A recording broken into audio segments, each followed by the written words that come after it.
Wakaf adalah suatu kata yang berasal dari bahasa Arab yaitu waqafa yang berarti menahan, menghentikan, dan mengikat.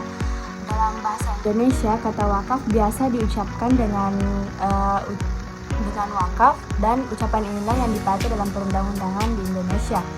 Menurut istilah, wakaf adalah menahan harta yang dapat diambil manfaatnya tanpa menghabiskan atau meneruskan bendanya atau ainnya dan digunakan untuk kebaikan.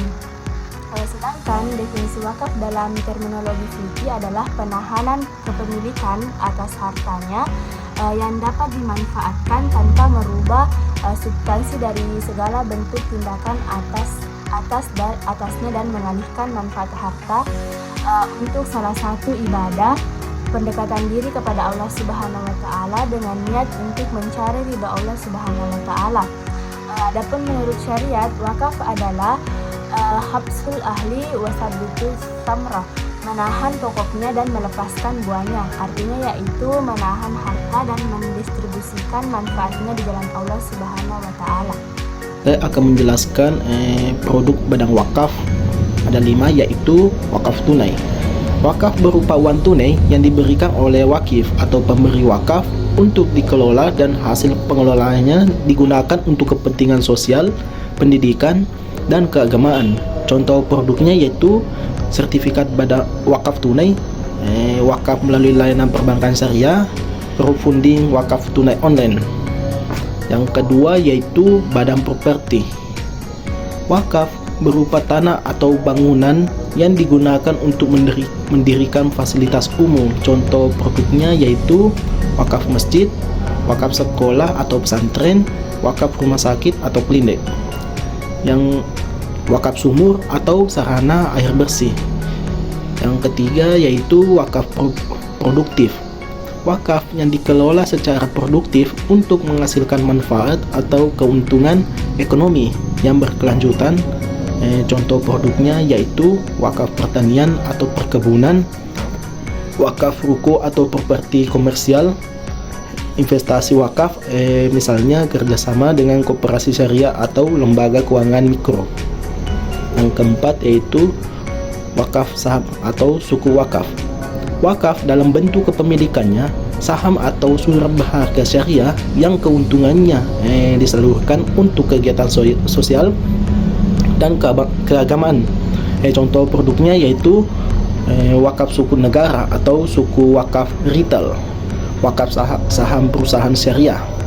Yang kelima yaitu wakaf digital, inovasi pengumpulan wakaf melalui platform digital. Contoh produknya yaitu aplikasi mobile wakaf, QR kode wakaf. Yang terakhir yaitu website penggalangan wakaf online. Ini saya akan menjelaskan materi mengenai perbedaan wakaf dengan lembaga lain. Adapun yang pertama yaitu wakaf. Wakaf adalah lembaga syariah yang mengelola harta yang diwakafkan untuk kepentingan umum, sosial, dan ibadah sesuai dengan prinsip Islam.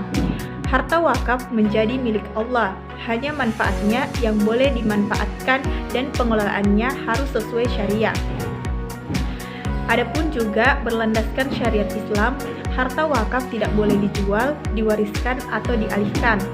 Tujuan utamanya bukan mencari keuntungan, tetapi mendapatkan pahala dan kemaslahatan berkelanjutan. Selanjutnya, yang kedua yaitu lembaga lain seperti yayasan atau badan usaha konvensional. Adalah lembaga yang beroperasi berdasarkan hukum positif negara dan umumnya bertujuan komersial atau sosial tanpa keharusan mengikuti prinsip syariah. Kepemilikan aset tetap berada pada pemiliknya atau lembaga tersebut dan pemanfaatnya bisa untuk tujuan pribadi atau bisnis. Jadi intinya wakaf selalu berorientasi ibadah dan berkelanjutan manfaatnya harus sesuai dengan prinsip syariah. Sedangkan lembaga lain yaitu lebih fleksibel dan tidak selalu berbasis ibadah. Saya akan menjelaskan sedikit akad tentang Badan Wakaf 2, yaitu dalam Undang-Undang Nomor 41 Tahun 2004, akad ini menjadi dasar sahnya proses wakaf. Adapun terbagi dua jenis akad yang umum digunakan oleh badan wakaf, lengkap dengan contohnya, yaitu yang pertama akad wakaf atau ijab kabul wakaf. Definisi akad ini terjadi saat wakil memberi wakaf menyatakan kehendaknya untuk mewakafkan harta atau nazir, atau pengelola wakaf atau badan wakaf menerima wakaf tersebut. Ini adalah akad utama dalam proses perwakapan. Contohnya, seorang wakil berkata, saya mewakafkan sebidang tanah ini untuk membangun pesantren yang akan dikelola oleh Badan Wakaf Umat Islam di Indonesia.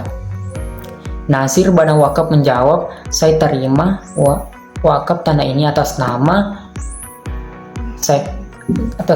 untuk Indonesia membangun pesantren sesuai dengan syariat dan peraturan perundang-undangan. Yang kedua itu akad kerjasama pengelola wakaf atau mudharabah atau musyarakah. Definisi akad ini dilakukan oleh badan wakaf, nazir, dengan pihak ketiga, investor atau mitra usaha untuk mengelola aset wakaf secara produktif. Tujuannya untuk menghasilkan manfaat ekonomi, mengurangi nilai pokok wakaf. Mudharabah kerjasama antar pemilik modal wakaf pengelola usaha. Musyarakah itu kerjasama antar dua pihak yang sama memberikan modal. Contohnya akad mudharabah, badan wakaf memiliki tanah wakaf lalu mengadakan perjanjian mudharabah dengan perusahaan properti. Kami sebagai nasir menyediakan tanah wakaf sebagai modal, Anda sebagai mitra akan membangun rumah susun, di atasnya keuntungan dan menyewakan dibagi 60% untuk wakaf dan 40% untuk mitra. Baik, mungkin